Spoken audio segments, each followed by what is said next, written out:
I just don't have enough boats.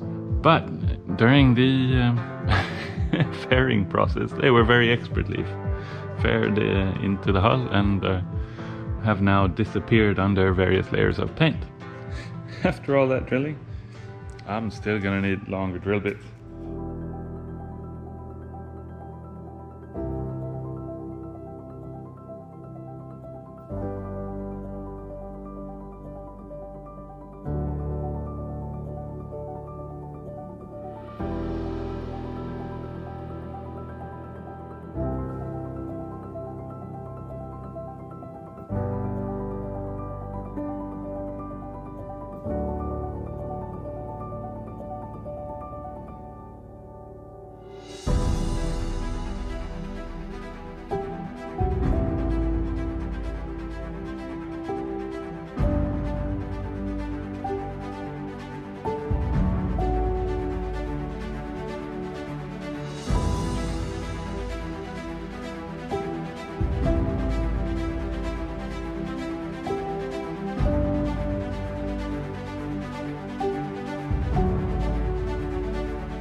Hello and welcome back to Building Wilda, our beautiful sailboat in the making.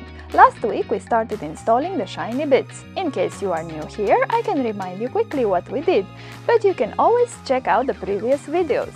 We installed the stainless steel helm after some struggling with the old glue stuck to it. We played a bit with the Dyneema steering cables and we installed the autopilot. Then we moved on to the winch and the anchor rollers. And next would be the Cleats installation.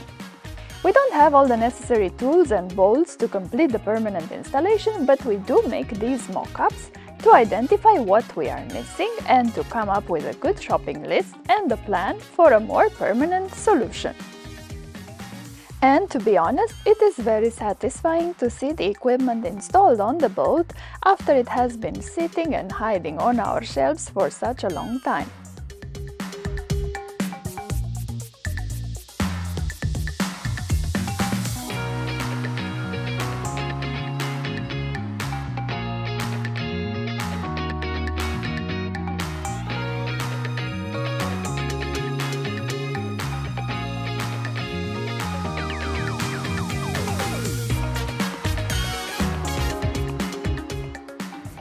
Little blue ratchet coming to you now! Or maybe no need, hold on. If you can give me that one, that's right over here.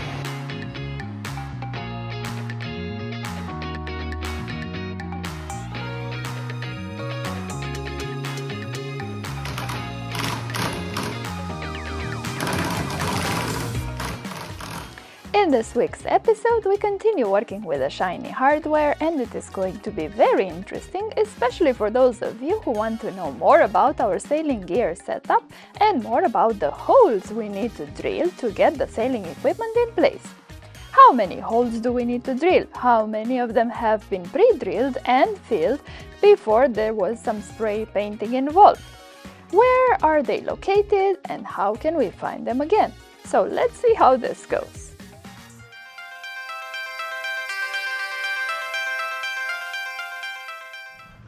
Installation of these cleats. So we have 9 cleats that go onto Wilda, 4 on each side and then an additional one on the catwalk forward, related to anchors and sails and stuff like that. So what I've done now is drilled first with a 5-6 millimeter or 6 millimeter drill and checked that all the holes aligned, and the plan was to drill a smaller hole and then check the fit and then adjust that hole so that the cleats in the end up nice and straight. So I've now done that and everything is drilled out to M8. I just don't have enough bolts to bolt everything onto the boat, and I would also like to add a backing plate on the deck side here. So what I'm planning to do for that is buy some cutting boards from IKEA, of course, and drill holes in them, use them for backing, because I don't know, well, I think you can tell that these cleats are not sitting flush with the deck here, and it would be better if they did.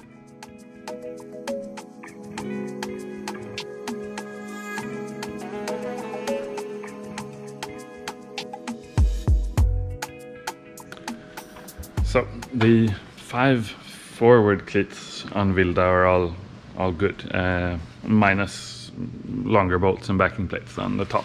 Then I have another 4 cleats that go in the back here. So one on each side of this platform for the dinghy, and they go here somewhere. There's a nice backing plate here, and this backing plate has been drilled, filled, and needs drilling again to make room for those cleats. But during the fairing process, they were very expertly faired into the hull and have now disappeared under various layers of paint. So I need to find those. I'll try to find them with the help of a flashlight. I don't think that's gonna work very well because of the layers of paint, sadly. And then we have another 2 cleats that go here. And when designing this, I wanted to put one of the stanchions here because this is a very strong point on the boat. That was also the thought of the previous owner when it came to installing the cleats. So below here there's a nice big backing plate, all drilled and filled, and it's now not usable. So I'll decide on a place very close to that and drill 4 new holes, put in a fiberglass backing plate on the back, and place the cleats there. No issue, just takes time, like everything else.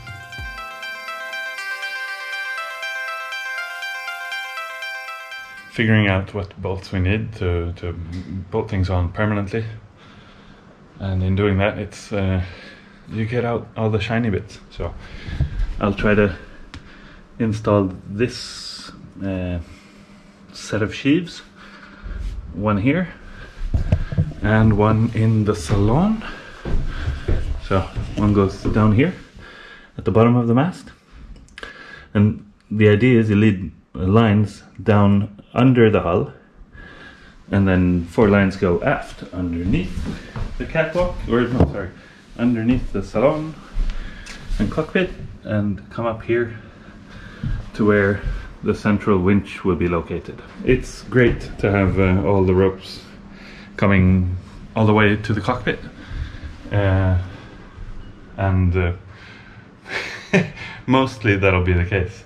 I'm still gonna have to go up on the roof and go up to the mast and all that to reef and sort things out, but if you can do a lot of that from the safety of the cockpit, then great. And that's the idea with this design of boat. So central winching station here, and 1 winch either side.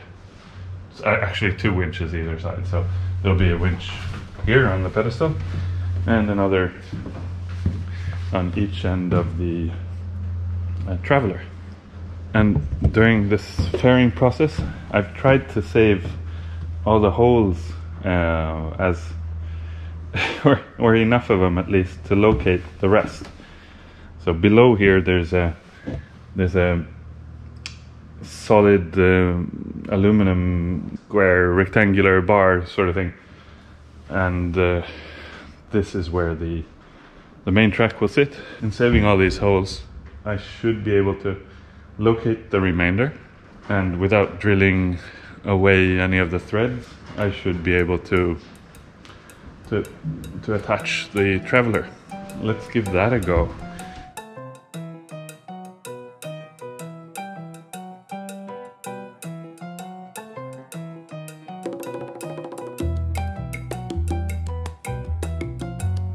And on the roof I have a similar sort of thing for the two Genoa tracks.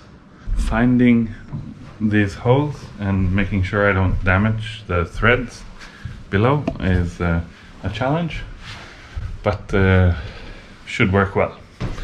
So below here is a reinforcement for the whole track, and this is actually a solid aluminum block where the track will attach.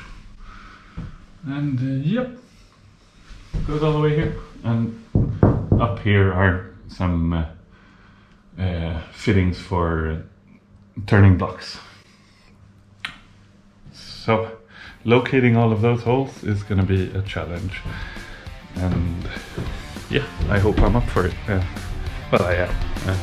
Question is how well it will go. You never know.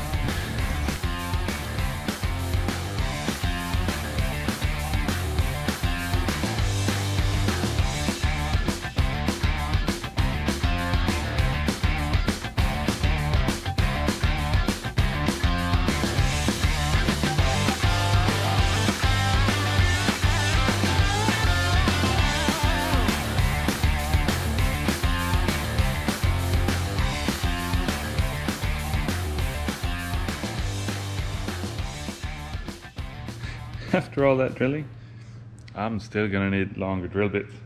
I'm not really a fan of through bolting like this, but I guess it's the way it's normally done, and it shouldn't be very difficult to keep this waterproof.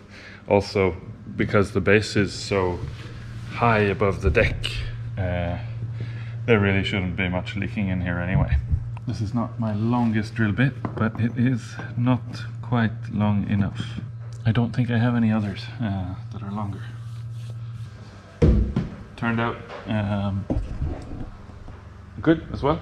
So I'll repeat this process on the other side for the two winches. I mean, this is not even close to being a completed job, but I know what I need. So, still drilling holes, and this time for the winches. So I have managed to drill the hole pattern for both of these winches in the back. Not quite for these, because I don't have a drill bit that's long enough. I tried with light and all sorts, but it doesn't work.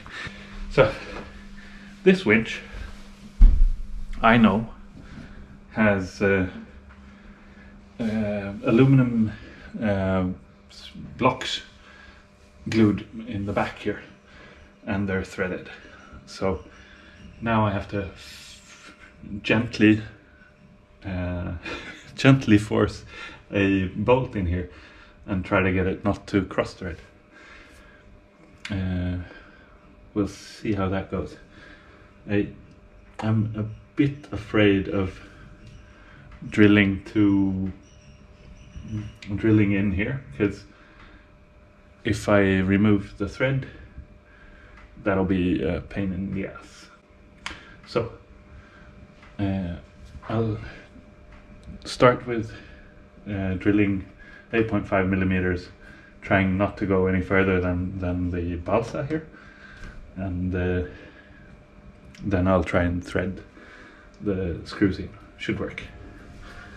And if you look closely here, you can see there's a 6 millimeter drill already on the inside, so that should be fairly easy. So we'll see how this goes.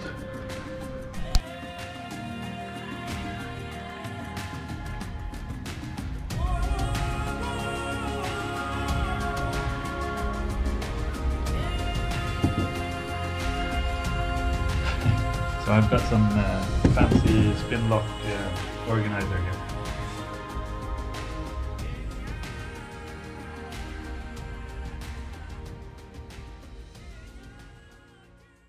Screw them in, and this is a dry fit, but screw them in,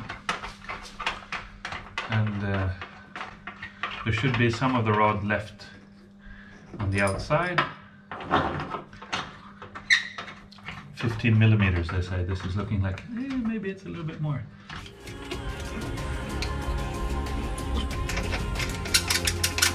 Let's see how that goes.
Thanks for watching. We hope you enjoy our content, and if that's the case, remember to subscribe, give us a like and a comment to stay in touch. We have quite a bit more to go with our plans. Your encouragement means a lot to us. Thank you so much. And if you want to get closer to us, check out our Patreon page. Many thanks to our existing patrons who have already joined the crew.